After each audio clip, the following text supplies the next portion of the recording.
Hi friends, and welcome again as we continue in our series of studies entitled Spiritual Due Diligence. And we are in our second study, The Nature of Man, which is comprised of 8 lessons, and we are on the 4th lesson, The Extent of Sin. And I am here again today with my friend Jeff Cranford, and Jeffrey and I will be looking at an important question. How far does sin reach, Jeff? And obviously we have a picture in our mind of the big sins, the R-rated sins, right. And then kind of the PG sins, and are there even maybe G-rated sins and those kinds of things? How does sin work its way into our lives? Well, there's certainly sin that has dramatic effect, an immediate effect. A murder, for instance, is a dramatic and impactful moment. Not something like maybe a little lie, a little stretching of the truth. So to say that all sin is the same is on one hand not true. The impact's certainly different. But to say that sin is sin, I think, is also accurate. And I think if we put it in the perspective of trying to gradate what sin is more dramatic than another, or what sin really makes me a sinner, we put ourselves in a place of comparison. Paul wrote a letter to the Corinthians, and he says it's just not wise that you compare yourselves among yourselves. In other words, there's not wisdom in me comparing myself in trying to ascertain my own sinfulness to someone else. Because on the one hand, I could feel horribly, I could feel like a terrible tyrant if I were to compare myself maybe to a Mother Teresa figure or something like that. And get a skewed perspective of, number one, her gloriousness and my sinfulness. But, and more often is the case, I can always find someone that is excelling in the R-rated sins or even the X-rated sins in a way that surpasses me. And we all have a tendency to do that. There's kind of a need, and I think you can see it on television. We love to build our characters up, and then we love to see them fall. Mm-hmm. Deep down, we love to see when somebody famous or successful is uncovered.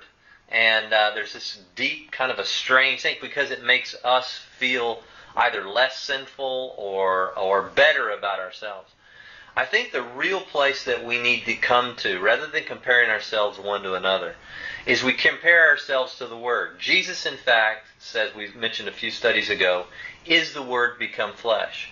In fact, in 1 John, it says, it talks very clearly in chapter 2, and it says, whoever keeps His Word, in him the love of God has truly been perfected.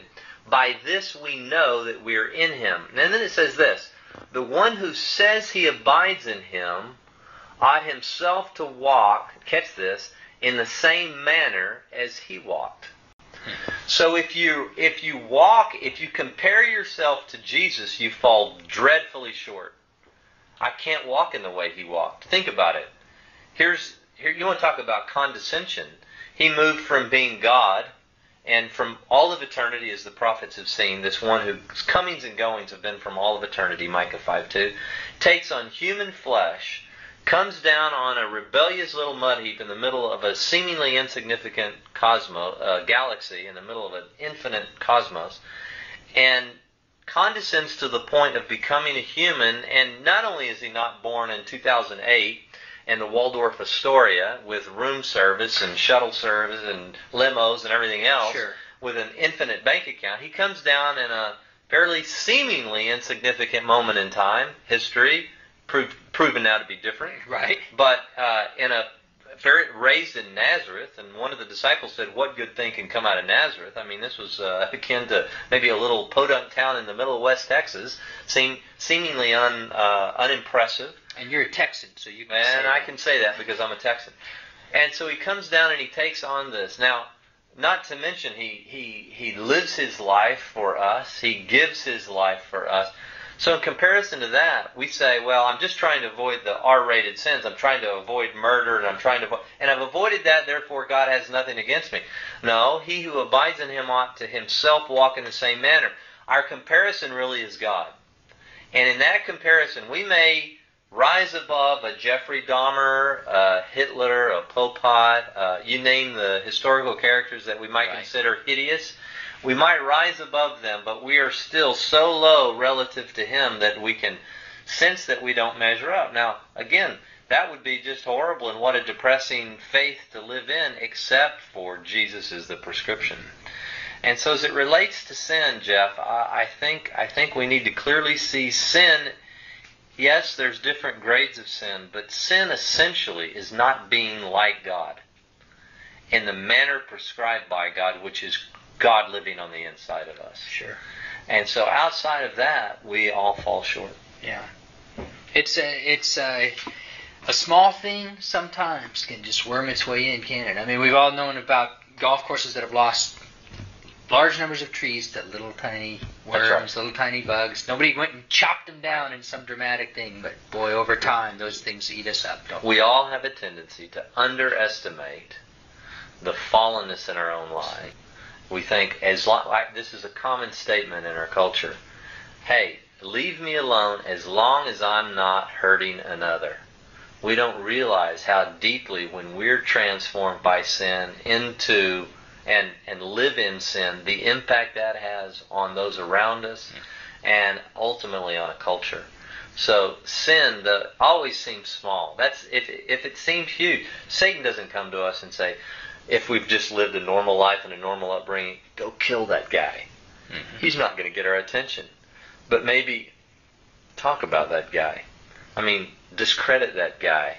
Tell someone else what a horrible character he is. Well, Jesus came and set the record straight and said, if you even call another man a fool, Raka, a fool, then you're guilty of murder. So Jesus himself took the small, seemingly insignificant sins of things that were done in private, like lust and maybe even dialogue about another, and raised it to the level of sin in general that separates us from a loving God.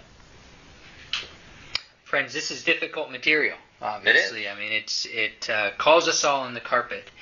And I think you may be asking, boy, when are we going to get to the God stuff? Why do I have to keep looking at me? And yet it does lay a foundation for us. So we encourage you today, as you go through the lesson, the extent of sin, that you seriously look at your own life and where you are, and know that there's hope to come. And we look forward to talking about that with you soon.